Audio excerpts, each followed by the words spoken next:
Good morning சொல்லு சாமி. Good morning good morning.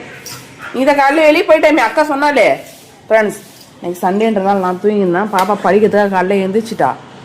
வெளியில் போயிட்டு வந்து கால் கழுவிட்டான். இப்போ எங்கிட்ட வந்து வெளியில் போகாத மாதிரி நடிக்கிறான் பார்த்தீங்களா? இவனோட ஆக்ஷனை வச்சு என்னை திட்டாதீங்க. முதல்ல அவனை வெளில விடுங்க, அப்புறம் அவன்கிட்ட குட் மார்னிங் கேளுங்கலாம் சொல்லாதீங்க. அவ்வளவும் நடிப்பு இவங்ககிட்ட. கேடி பையிலே குட் மார்னிங் சொன்னாதான் அம்மா. காலையிலே குட் மார்னிங் சொல்ல அம்மாவுக்கு பாரு உதைக்கிறான் பார்த்தீங்களா? போயிட்டு வந்துட்டு உச்சா போய் வந்துட்டு கால் கழுவி விட்டுக்கிறான். பாப்பா அம்மா உதைக்கிறான். குட்டா உதைக்கிறான். ஐயோப்பா, இந்த முன்னகால வச்சு எட்டு எத்துறான் என்ன பார்த்தீங்களா?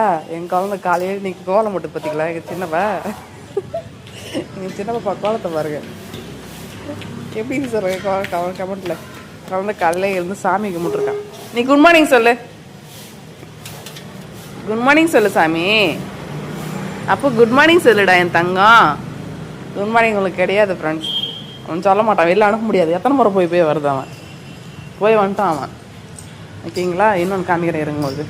இங்கே பாருங்கள், தூங்கிட்டே இருந்தேன். எங்கள் குழந்தை காலையிலே இருந்து விளக்கெல்லாம் ஏற்றி சாமி கும்பிட்ருக்கா. அதுக்கு தான் கோலம் போட்டிருக்கா வெளியில். ஓகே ஃப்ரெண்ட்ஸ், வாடா உள்ள. நடிப்பு கள்ளி வா, உள்ள வா.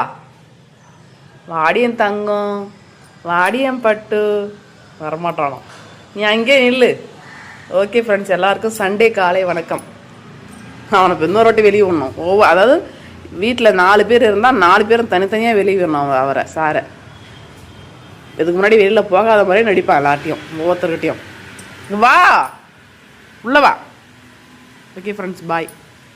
நெக்ஸ்ட் டேல பார்ப்போம் நம்ம. அங்கேயே நீ